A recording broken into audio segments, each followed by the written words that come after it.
And this is probably good human being advice, not just entrepreneur and startup and investor advice. What I learned from Wine Library TV is the following.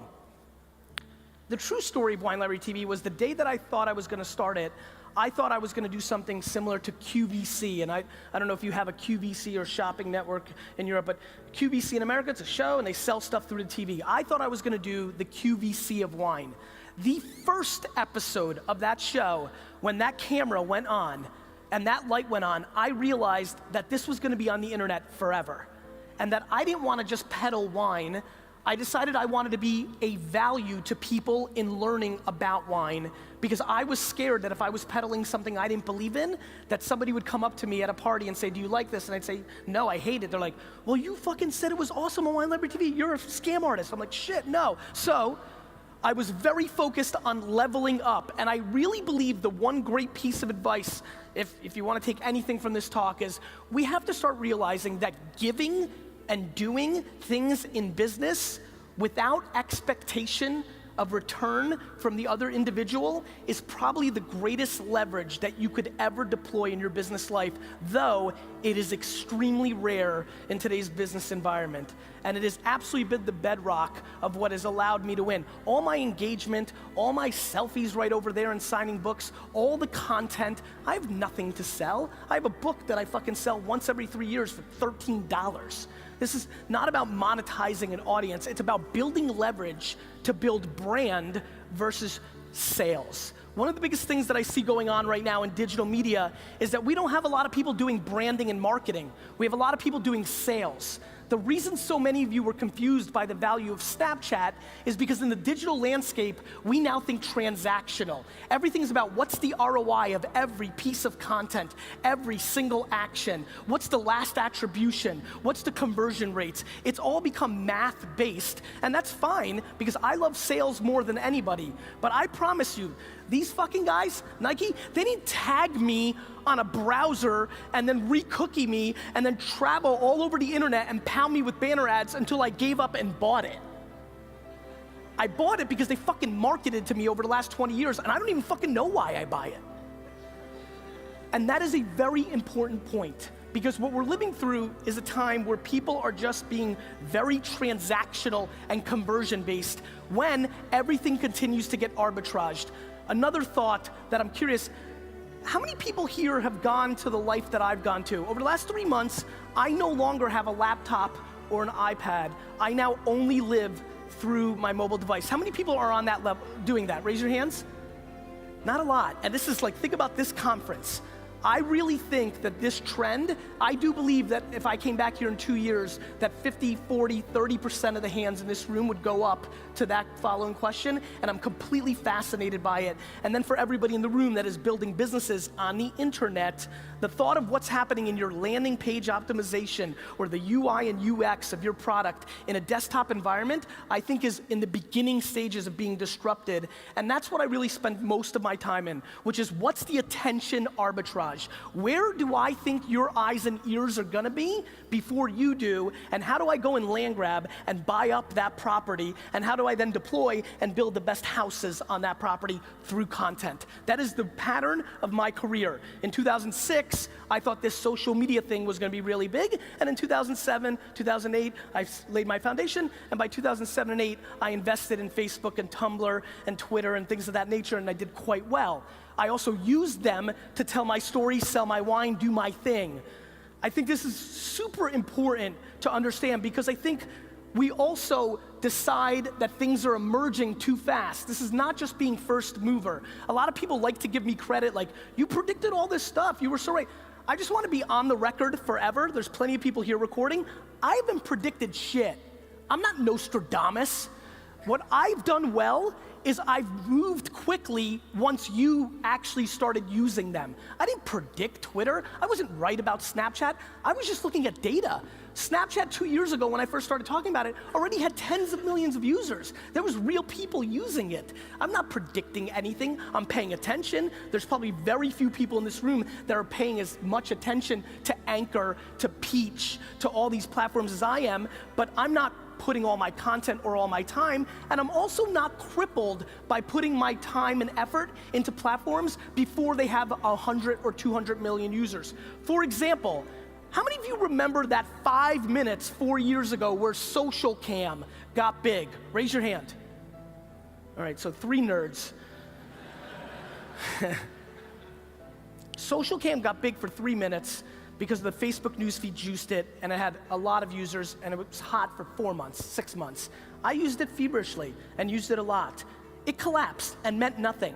But during that period, I learned so much about mobile video and the cadence of it and how people interacted with it that when Vine came along a year and a half later, and then Instagram video, and then Snapchat, I'd already put in the work and had the learnings from human behavior that I deployed against the next thing. There are way too many people in this room that do not do actions because they're crippled by the short-term results versus what it means in the long term. And this goes to marketing, and this goes to running your business, and this comes down to what I probably want to spend a few more minutes on right now, which is, my friends, there's a lot of people in here that are startup founders that should not be.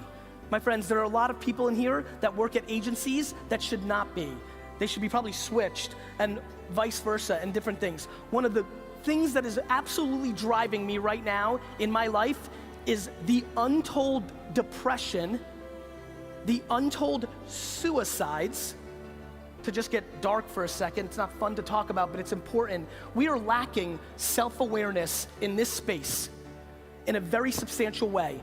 And there's a lot of people that are about to be met with a lot of disappointment and are struggling. How many people are an entrepreneur in here? Raise your hand.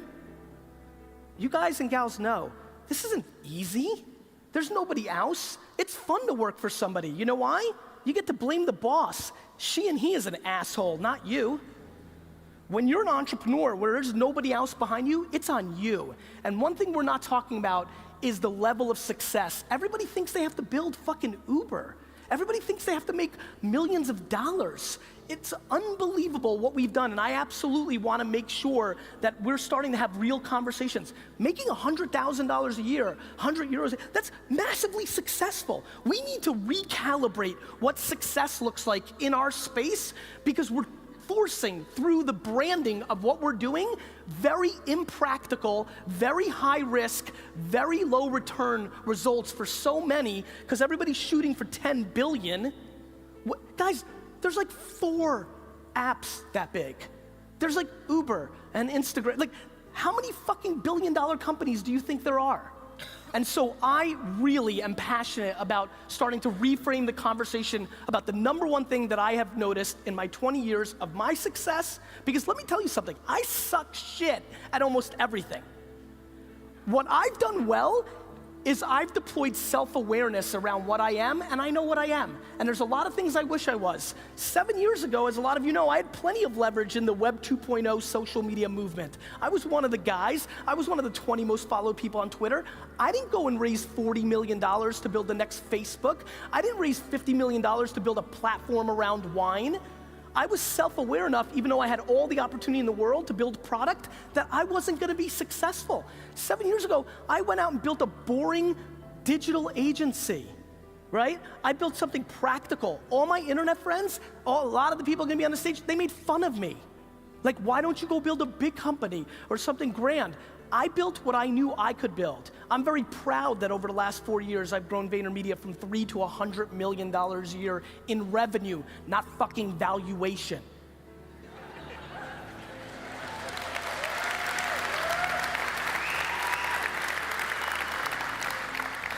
And cool, great, that's fine, and who gives a shit? What I'm way more worried about than what I've done is what you're gonna do. I implore you, my friends, this is fancy. First of all, this is unbelievable. This is one of the nicest setups to a conference I've ever seen. Let's clap it up for these guys. This is unbelievable. Right? There's like fucking food trucks. It's like sunny and shit. This is fucking awesome. Anyway, what I did well was I just didn't give a shit. I'm old, I'm 40. When I grew up in the United States, like, being a good student was the big thing. I was making $3,000 a weekend selling baseball cards and getting D's and F's, and everybody thought I was a loser. Like, that's what the narrative was. Now it's reversed. If I was in school now making $3,000, $4,000 a weekend as a 13-year-old, I would have been the next big thing, right? I went through it, and I did not succumb to the current thing that everybody thought in America was the right thing, which was go to the best school you could go to.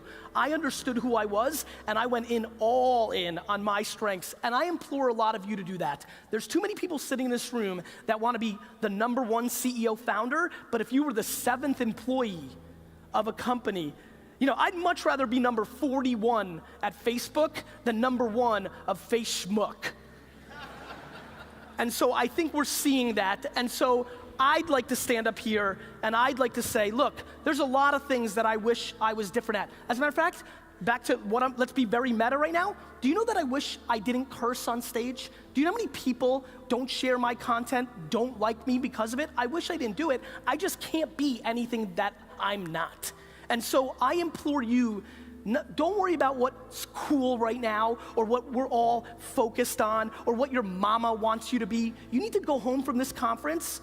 You'll be inspired, there'll be cool people, there's interesting shit, but I'm telling you with the bottom of my heart, it is fundamentally irrelevant if you don't know who the fuck you are. And the quicker you can start forcing yourself to understanding what role you play, #1, #7, PR, marketing, product, UI, everybody wants to be somebody else. I wish I was the quarterback of the New York Jets. It's not gonna happen.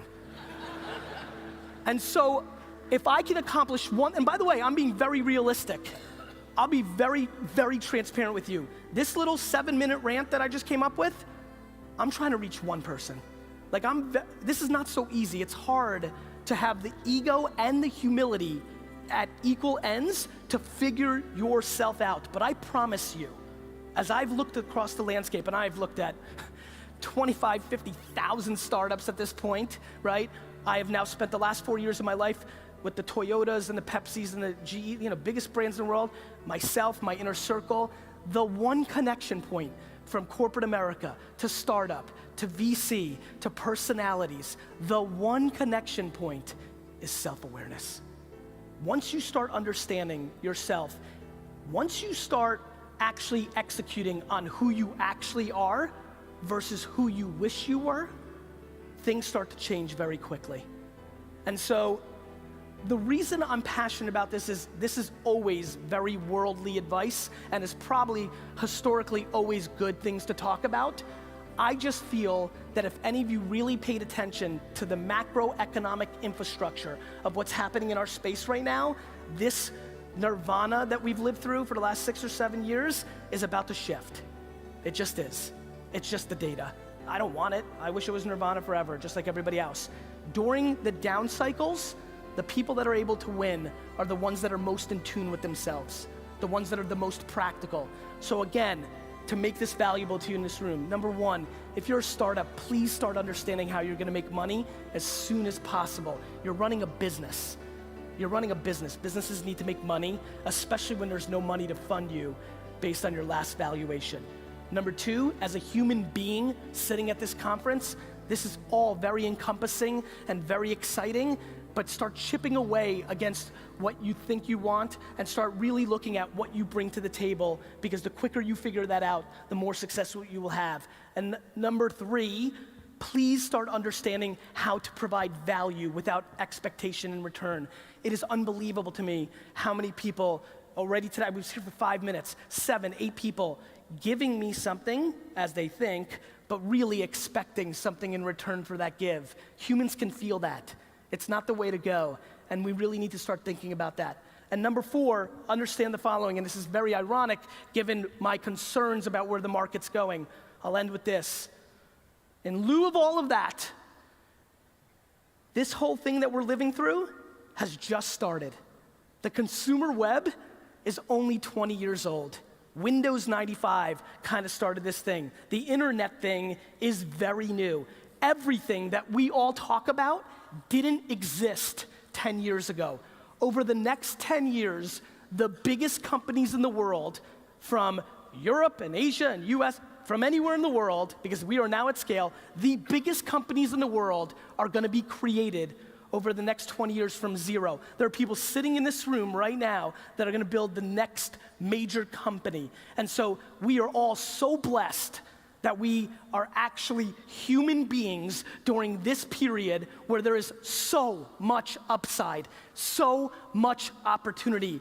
And so everything I've talked about, when you parallel on the obnoxious opportunity and land grab and opportunity, if you're able to wire those two things together, I think a lot of good stuff could happen for you. And I'd like that for you. I'd like that a lot. Thank you.